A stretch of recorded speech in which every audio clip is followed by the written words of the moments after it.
It was October 2023 when the Russians decided to send their armored columns through the fields of Avdiivka. Their generals went all in to encircle the city, throwing so many soldiers and tanks against the Ukrainians that it chilled the defenders' hearts. However, all of this began to burn in the traditional chaos favored by the god of war. During that month, twisted armored vehicles took over the fields. The soldiers were scattered along the roads, running from kamikaze drones or watching grenades rain down like explosive storms from the skies. The trenches became points of intense conflict amid the burning metal.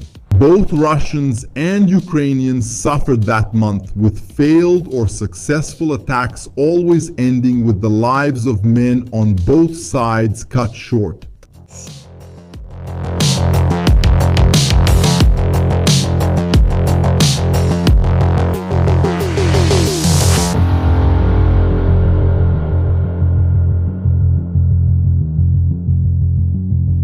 The Lord of War still took pleasure in the horror of the battles between Ukraine and Russia in October 2023. Autumn gave a brownish tone to the landscapes where the two countries competed to see who would have the greatest number of tragic stories to tell until someone decided to put an end to the insanity. Since those who have the final say rarely share the same tragedies as those who receive the orders, everything seemed like just one. These warlords looked at maps and from those maps made decisions about lands they soaked with blood. The Ukrainians learned that some Russian commander once looked at the lines on paper and saw Avdiivka in a different light. Their information was about a major attack on the city, a place with just over 30,000 inhabitants before the bombs started flying. It was best known for its Voltaria industry. The so-called coke plant, described in war maps, was built in 1963 by the Ukrainian Soviet Socialist Republic to meet the needs of coke and the neighboring Mariupol steelworks. Now it was just a fortress. The Ukrainian armed forces had a defense plan prepared for the Russian advance, something that led to the deployment of some brigades. It was trying to prevent Avdiivka from becoming a new Bacchus. The 59th Mechanized Brigade, the 110th Brigade, and the 53rd Brigade had already been involved in the fighting for a longer time. Other forces joined in. Still reeling from the horror of the counteroffensive's defeat in the south, the 116th Brigade and the 47th Brigade were part of the defenses near Estepolvi. North of Avdiivka, the Ukrainians understood the Russian plan to attack from several directions. The risk of the flanks collapsing was a nightmare for the soldiers, especially for those inside the city. These men became anxious when they learned about the possibility of being surrounded, with no escape routes or supply lines. The orders were to stay, and that's what they did. They prepared their hearts for the worst that the Russians could send, knowing they had limited ammunition to hold back the waves of horror in October.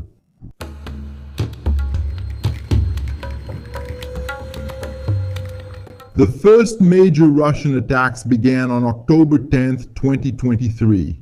The advancing columns were a terrifying sight that left the soldiers wondering how long they would be able to hold out. They were hordes of men, armored vehicles, and drones moving across the fields of Avdiivka.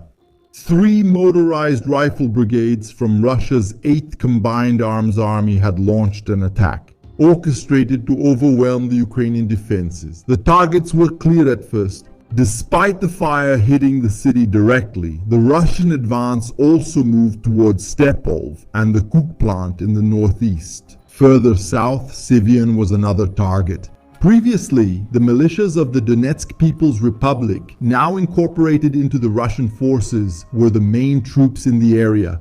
Reinforcements came to help. Bast 11, one of the Russian army's combat reserves, took part in the advances toward the city center. The 30th and 21st Motorized Rifle Brigades took up positions in the direction of Stepolv. There were so many groups deploying their armored vehicles that their emblems colored the battle maps. Artillery started to fall inside the city. The buildings used as bases or for soldiers' rest were reinforced. Bombs followed their course, guided by the lives they were meant to take. They blew up the cars that the Ukrainians used for internal transport under the horrified gaze of the soldiers who saw the streets turn into fire. The same flames devoured the apartments where they were just seconds later. The 9th Russian Motorized Rifle Brigade had its eyes on the Ukrainians as they moved between the houses. A soldier who got distracted in his movements without trying to hide made everyone a target. That man who made this mistake saw the drone flying and froze in the face of the threat. He knew he had given his life to the fate of war when he then heard the sound of death diving down. The bricks flew through the black smoke that engulfed those who took shelter in the building. The 500 bombs were dropped by Russian Su-35s towards Avdiivka. They weighed 500 kilo, of which 150 kilograms were pure explosive capable of causing damage in an area of 250 meters. These modified weapons glided to hit their targets, preventing the planes from having to drop them directly over Ukrainians. Their effects were seen both in residential and industrial areas. The fire at the coke plant was a spectacle of war and death to those who were not under the horror of the attack. The Ukrainian Presidential Brigade, with the help of the 110th, was one of the first to see the Russian assaults begin that day. Tanks, BMPs, and BTRs of all models lined up across the fields of Avdiivka.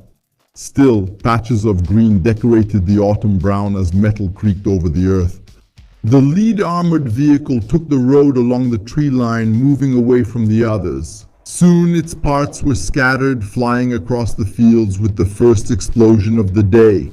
With a signal from the orchestra, the second note of the music played for another armored vehicle. The melody spread violently, paralyzing the Russian metal at the crossroads. The mist that covered the field came from war, not from the earth.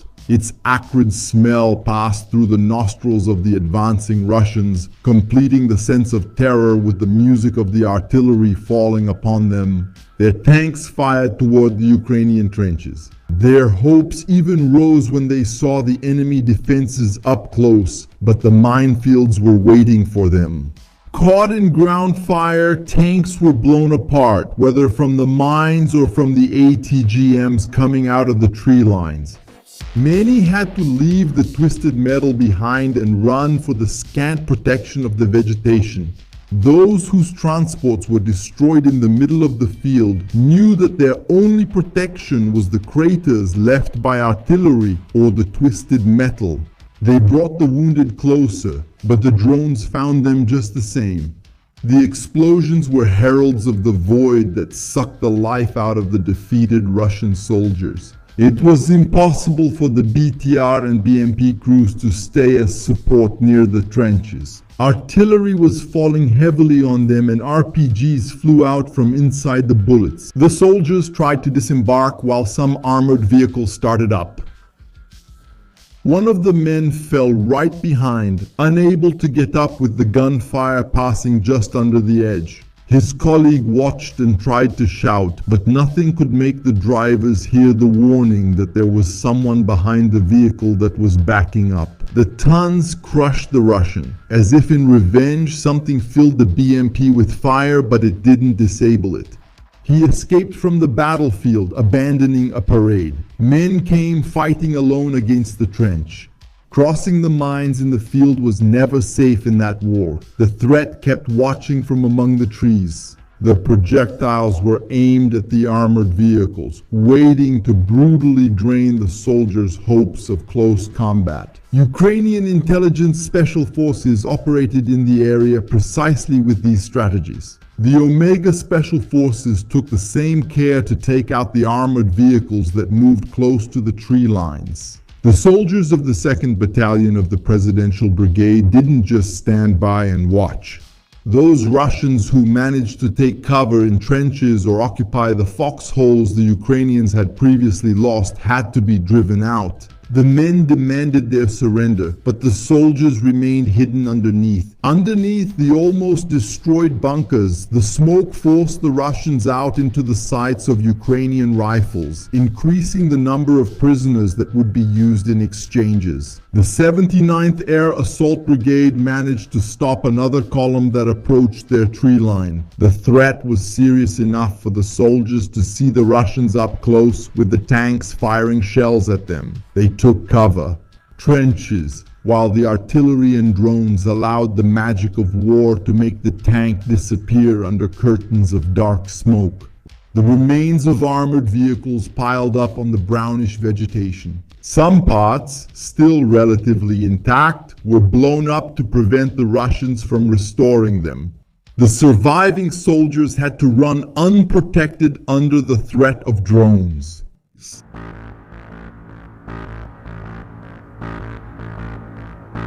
The drone operators prepared to respond to the call from the artillery. Their gifts were carefully prepared for those detected by the lenses in the sky. After the armored vehicles turned into twisted metal, the Russian soldiers were the next targets. Metal could be rebuilt in months, but flesh was prepared for years to be sent to the grinder. Russian soldiers were the war's next targets, at a discount if they did their job without having to keep drawing pay.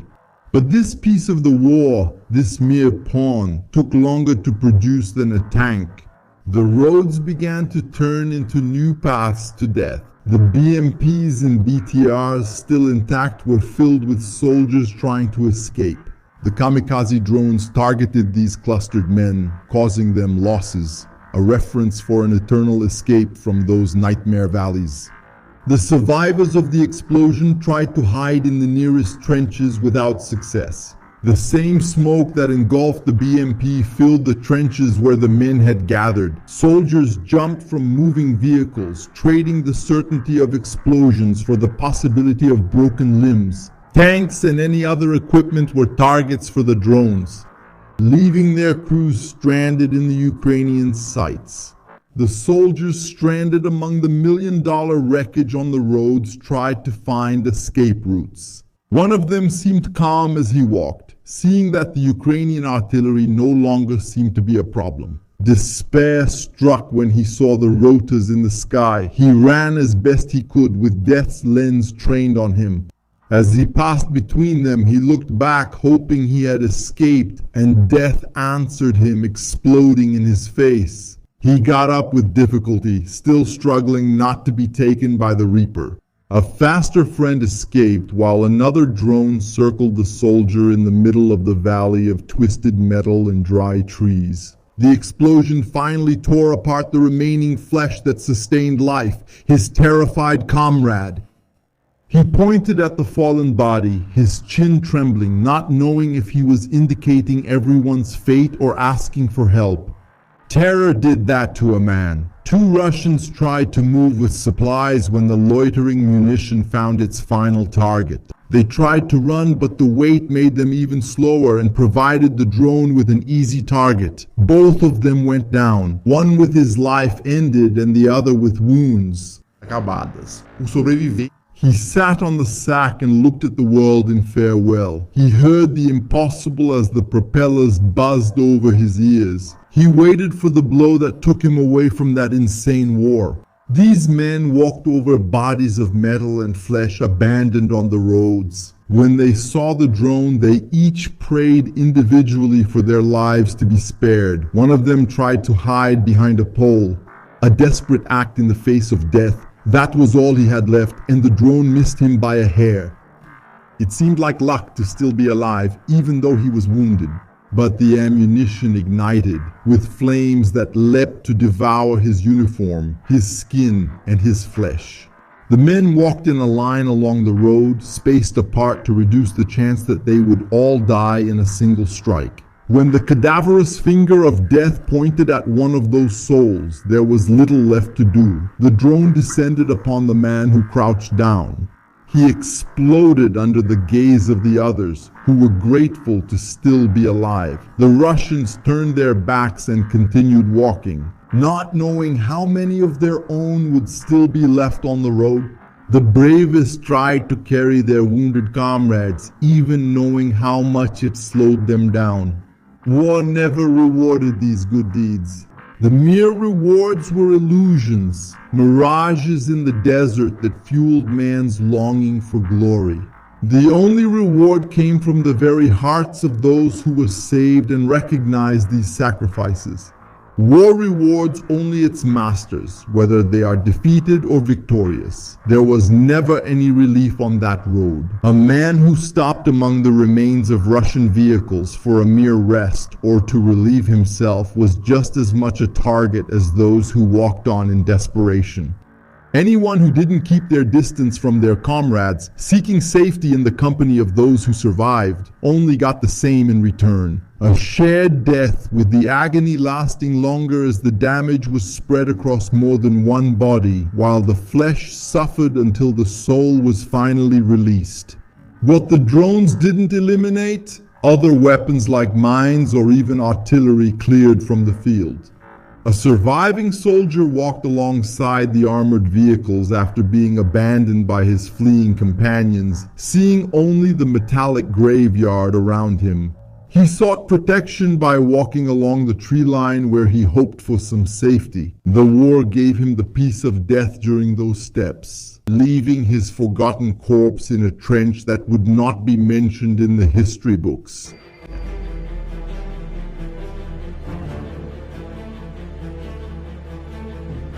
The Ukrainians breathed a sigh of relief with every Russian wave that could be stopped. Sometimes they attempted direct attacks against lost positions or those that posed a greater threat. The famous Leopard 2A6s were German tanks donated by several countries to Ukraine. The 120 mm cannon fired at the Russian trenches, providing support to the Bradley that was a few meters behind. Hit by artillery, the tank had no chance to continue the attack. The crew opened the hatches and ran desperately, trying to survive inside the American armored vehicle that was still firing at the Russians. These Ukrainian assault forces, after losing their vehicles or failing to evacuate, were hounded by drones. The soldiers ran through the metal and dirt. Drones watched, waiting to see what would last longer in that hunt, the strength of the Ukrainians or the drone's battery. The aerial equipment dropped grenades even into the holes where the men tried to hide, driving them out and forcing them into a relentless escape. That number of defeats in the attacks didn't stop the Russians. Their Su-25s flew over the battlefield, providing air support for the troops. They were heard in the skies, firing their missiles at the Ukrainian troops. It was a dangerous mission. As successful as they were most of the time, occasionally a soldier had an anti-aircraft weapon like a FIM-92 Stinger or a 9K-38 Igla. Both had a range that could reach up to about 5 kilometers. Putting the Su-25s in the same direction as the missiles and bombs they had dropped. The Russians kept an eye on any Ukrainian defenses in the urban area or in the countryside. The SPG-9 used by the Ukrainians had a range of up to 800 meters. He became one of the victims of the Russian drones, ending yet another chance for protection. The tree lines controlled by the Ukrainians were cut off, the targets of the next attacks. The RBK-500 bombs were dropped using their infrared guidance systems to direct their 500 kg. The cluster munitions separated, bursting over the trenches. The released submunitions contained 304 steel fragmentation spheres eager to sink into Ukrainian flesh. All those attacks paved the way for the Russians to break through. Some of the lines, posições inimigas, as mesmas armas, were used inside the city and later in front of the buildings where enemy soldiers were detected. The first tanks to cross the industrial area of Avdiivka were essential for the final clearing after the bombings. The 1,487th and 87th Regiments of the DPR, as well as the 10th Tank Regiment. Units from the 3rd Army Corps and the Veterans Assault Brigade joined forces to capture a heavily defended Ukrainian area. The ruins of the industrial zone took even more hits from Russian cannons. The armored vehicles were protected with cages against drones. That didn't make them immune, but it did provide some security while the tanks fired their ammunition at the Ukrainian houses. What wasn't destroyed by fire was knocked down when the tanks broke through the walls to ruin both the structure and anyone hiding inside. The movement of the armored vehicles was almost unrestricted within the area. The Ukrainians at that point offered little resistance after the toll of the bombardment and the orders to conserve ammunition. While the gunfire did not cease, the brigades from Kiev had to focus on the most defensible areas. The Russians celebrated their victory with gun salutes after the grueling battles of October. According to their own statements, they had liberated the industrial area of Avdiivka. The war did not end after that. The city was still heavily fortified, and the Ukrainians would fight in the following months to hold it. All the soldiers were bound by orders, tasked with clearing the area, even if it meant so many souls would be freed from their bodies.